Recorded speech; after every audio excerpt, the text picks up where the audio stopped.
So I've just had a quick game on my Galaxy and I had a particularly good ball one. Got a maximum bonus, got all the way to Pluto, and I got a pretty damn good score, and it's rolled over. It's now showing that I only got 160 points. Now it's showing the high score is 468,550 points. So after it's rolled over, it doesn't count as higher than the high score.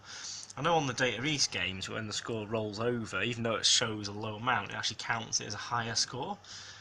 So it knows in memory that the score is higher, but it just can't display the extra digits. Whereas on this Stern game, it seems that it can't even store in memory the extra digit.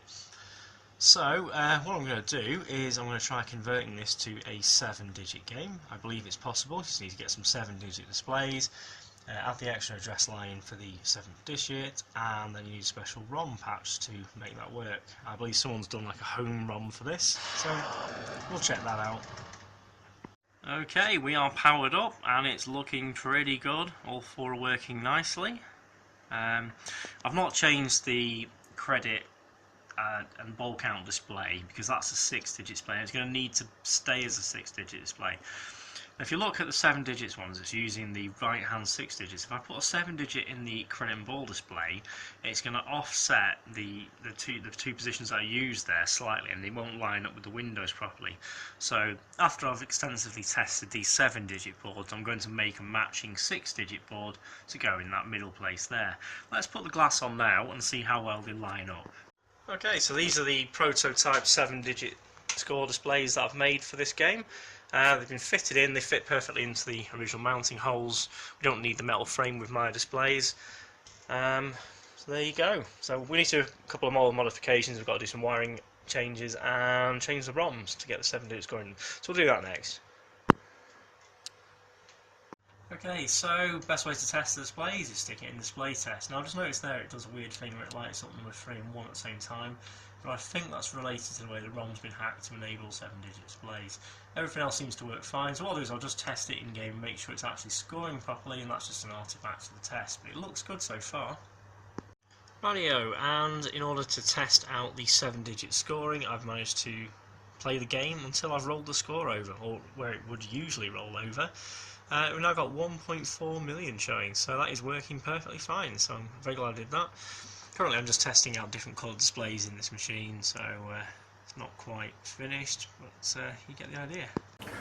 Right, so Galaxy stopped working. Let's just see what happens. So 3,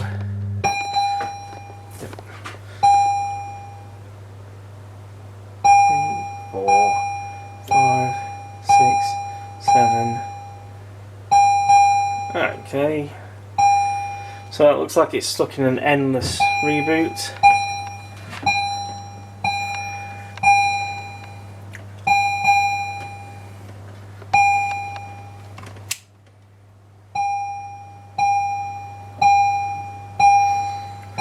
So I was just checking as well that the zero cross detect circuit is working, and it seems to be. So I might have to pull this board out of the game.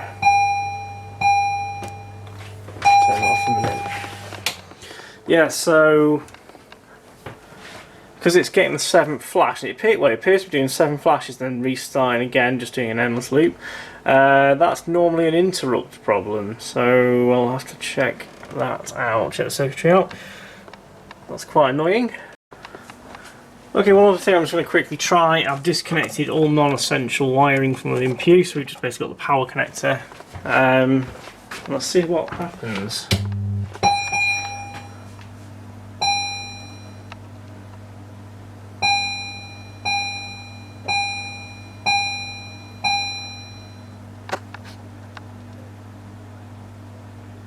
Oh, that's booted. Okay, well I guess the best thing to do now is put one connector back on at a time and see what is killing it. Okay, so we've got it all reconnected apart from J2, which I think's playfield switches, and it's booted up and running. So okay, it looks like I might have some sort of shorted switch problem, which is causing it to stop booting. Well, I've just turned the playfield upside down. I'm basically going to go through every switch and check out shorts. I'll check the diodes as well, make sure nothing's obviously wrong. Wow! Rain and thunder's just appeared out of nowhere. I'm sure you can hear that. Jeez, that's really heavy rain. Right, now the storm has calmed down, I can hear myself talking again. Let's have a look at some of the things that have been done. So as you can see, it's got quite a shiny finish to the playfield. It's actually been waxed several times now, and it's playing really nice and fast. As I said before, all the computer controlled lamps are now working. The lamp holders in the pop lamps have been replaced, so they're now lit up properly. More excitingly, we've got the red LED 7-digit displays on the floor player displays, and I've gone for a blue for the credit and ball count just to make it a little bit different. It actually works really well with the back glass. And then the backboard, I've basically replaced all the lamps with LEDs. Now I do this on most games for a very good reason. It reduces the heat in the back box and therefore increases the reliability of the boards. It reduces the power consumption, and it reduces the wear on the GI connectors, stops them from burning. Now we've actually got a mixture of blue, white and warm white, and it actually works really well with the back glass, so I'm very happy with that. I'll show you the back glass on in a minute.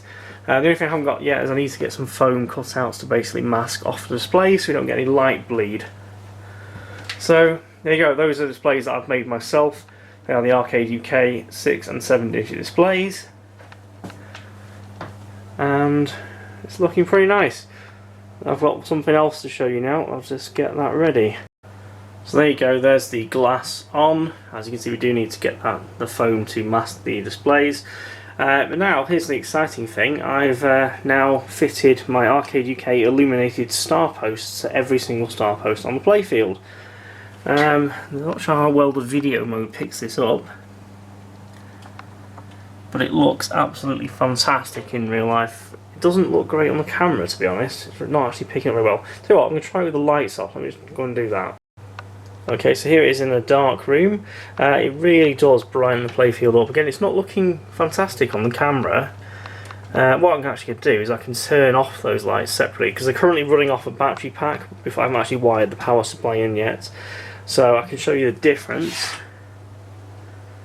But I think it looks absolutely fantastic in real life with all the posts illuminated. It just really doesn't show up on the camera.